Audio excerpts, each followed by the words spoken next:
জন্মগ্রহণ করে, একটা কন্যা শিশু জন্মগ্রহণ করে একই ঘরে একটা ছেলে এবং একটা মেয়ে, সমান কি সুযোগ সুবিধা পায়? ভালো জামা বলেন, ভালো শিক্ষা বলেন, একটা ছেলে আমি অমুক জায়গায় পড়াশোনা করবো, বাবা মা কিন্তু যত কষ্টই হোক তাকে সেটা দেওয়ার চেষ্টা করে। আমরা যে কষ্ট করি সে কষ্টের কোনো আমাদের নারীদের কোনো মূল্য নেই। কিন্তু আসলে বাস্তবিক অর্থে নারীর অধিকার দেওয়া কি আসলে কি সম্ভব পুরুষের? কেননা আমার মা সে নারী। জমি জীবনের সাথে, জমি জীবনের সাথে নেই বিচার পৃথিবীতে।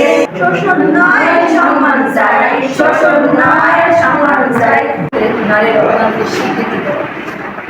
আমাদের গ্রামীণ অর্থনীতিতে নারীদের অবদান সত্যিকারই পারে বর্তমান যুগে। আগে নারীরা কিন্তু অনেক পিছনে ছিল, বঞ্চিত ছিল।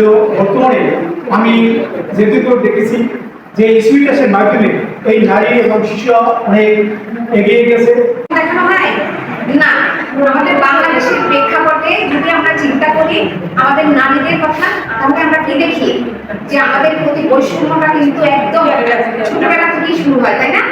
যখন একটা কন্যা শিশু জন্মগ্রহণ করে, একটা কন্যা শিশু জন্মগ্রহণ করে একই ঘরে একটা ছেলে এবং একটা মেয়ে, সমান কি সুযোগ সুবিধা পায়? আনতে হলে তাদের ব্যাকিং দরকার, সাপোর্ট দরকার। এই সাপোর্টটা যাতে আমরা সামাজিকভাবে পেতে পারি।